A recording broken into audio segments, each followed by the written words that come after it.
The Gingerbread Man.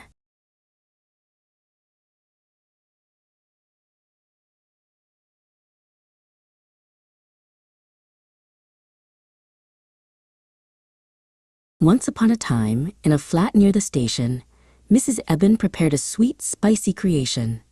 With ginger and cinnamon and dough she had kneaded, she crafted a boy with the raisins he needed. "You are the apple of my eye," she hummed with a grin, as she slid the bright tray and the biscuit boy in. She was ecstatic, her elation quite clear, as the scent of the spices drew everyone near.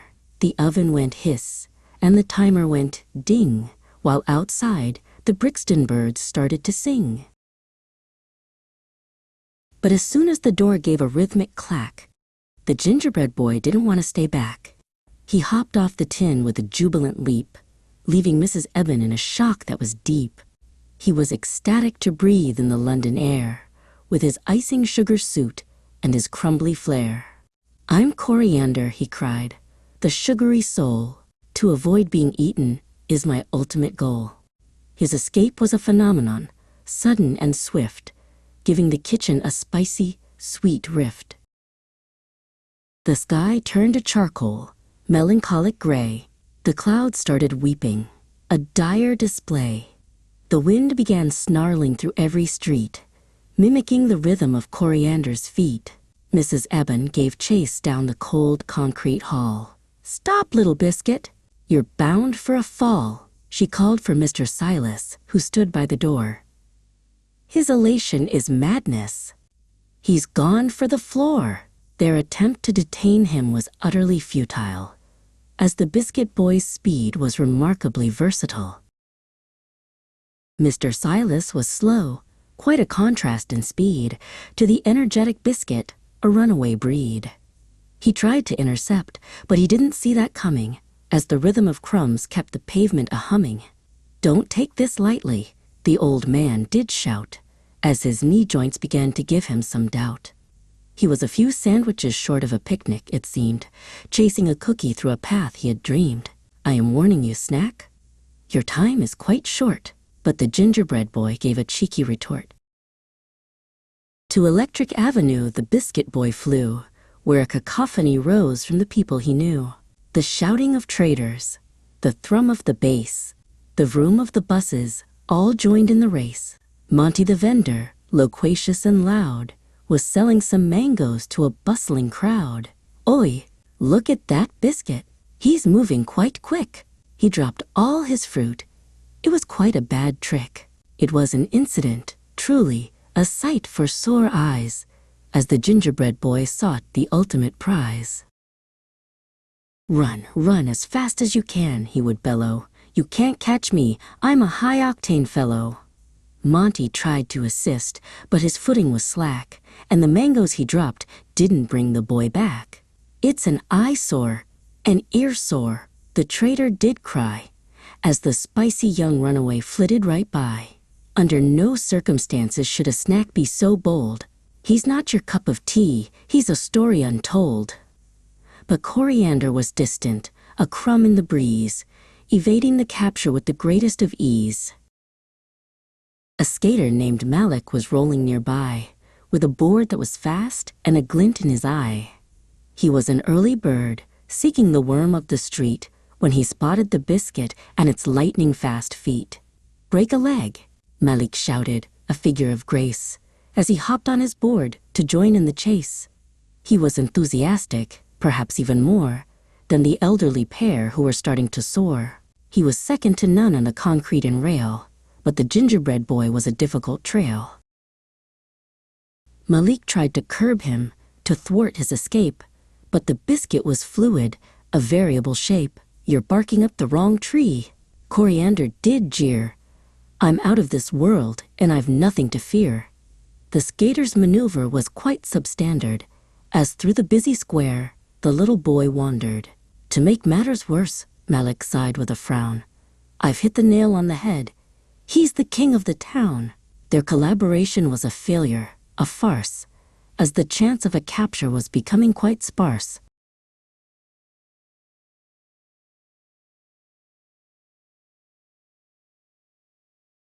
Officer Winston was patrolling the beat with a uniform crisp and boots on his feet. He was an official, a man of the law. But this was a spectacle he never once saw. "Hold your horses," he shouted, his voice quite severe. "This infantile conduct is prohibited here." He was wary of chaos, of bedlam and brawls, as the chase headed straight for the cinema walls. "I must intervene," the officer cried, with a sense of great duty and professional pride.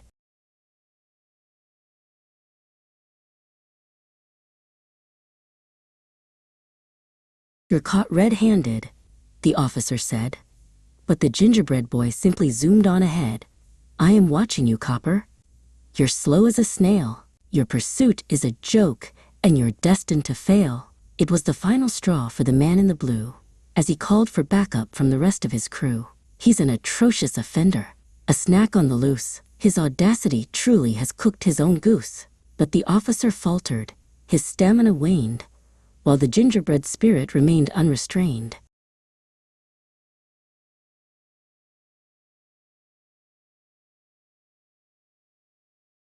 Past the ritzy cinema, a temple of film, Coriander felt like the king of his realm.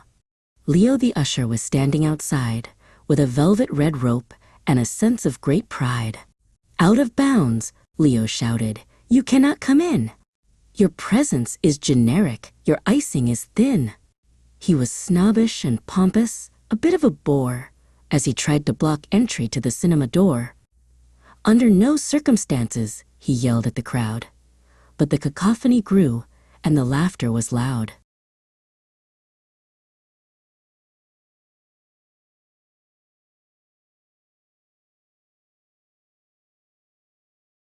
"You're not wrong," cried the biscuit with a daring sharp swerve. "But I have the audacity and plenty of nerve." Leo tried to grab him, to confiscate crumbs, but his fingers were clumsy, he was truly all thumbs. "It's a piece of cake," Coriander did sing, as he danced round the usher, a sugary king. "I'm a sight for sore eyes. I'm the talk of the town, and no fancy usher can keep a boy down." The chase through the lobby was pure pandemonium, as the spice filled the air like a sweet, hot ammonium.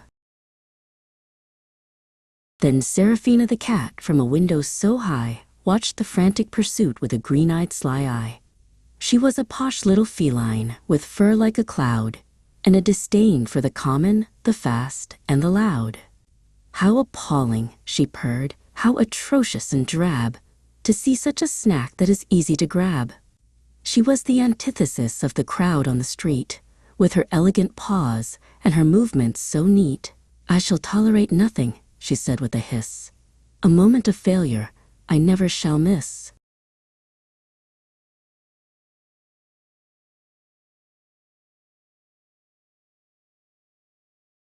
She pounced from the ledge with a graceful descent, but the gingerbread boy knew just what she meant. "You're not one's cup of tea," Coriander did scoff, "so keep your claws hidden and please back right off." The cat hit the pavement with a disgruntled thud, missing the biscuit and landing in mud.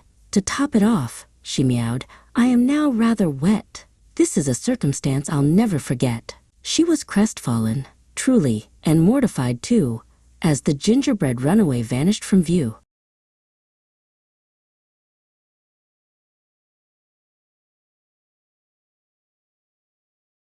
Out from the shadows of a dark, narrow lane stepped Barnaby Fox with a look of disdain. Notorious for tricks and for devious schemes, he was the nightmare of gingerbread dreams. "My dear little morsel, why hurry so fast? I fear that your stamina surely won't last."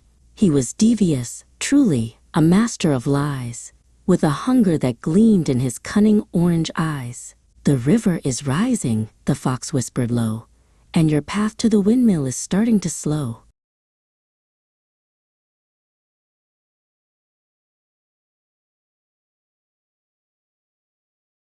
"It's a blessing in disguise," Barnaby said, "that I happen to be here and moving ahead. The Thames is a peril, a horrendous sight, for a biscuit like you in the middle of night. I propose a solution, a simple exchange. I'll carry you safely across the long range." Coriander was weary, his icing was thin, and the fox had a smile that was missing a sin. Is it a con? Is it a scam? The boy thought. But the fear of the water was all that he caught.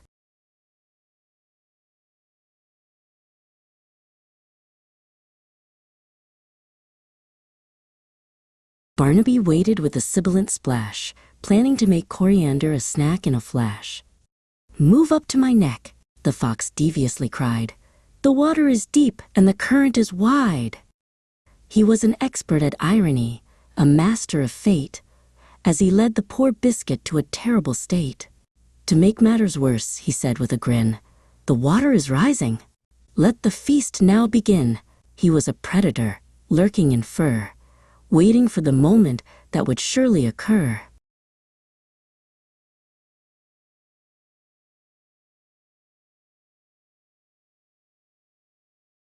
"Up to my nose," was the fox's demand, "lest you turn into mush and you never find land." Coriander climbed high to the tip of the snout, with a sense of great peril and a flicker of doubt. The fox tossed his head with a snap and a crunch, intending to turn the poor boy into lunch. Add insult to injury. Barnaby sneered as the moment of dinner finally neared. But the biscuit was nimble, a spicy comet in flight. He flipped through the air, a magnificent sight. He landed quite safely on the Brixton windmill's sail, leaving the fox with a flick of his tail. The windmill was a guardian, a giant of wood, protecting the boy as only a monument could. "You're telling me," Coriander did shout, "I'm the king of the breeze, without any doubt." He was safe from the jaws and the terrors of night, a gingerbread sprite in the pale moonlight. The fox was defeated, his ego was bruised, while the people of Brixton were highly amused. Mrs. Eben and Silas and Monty and more gathered together on the park's grassy floor.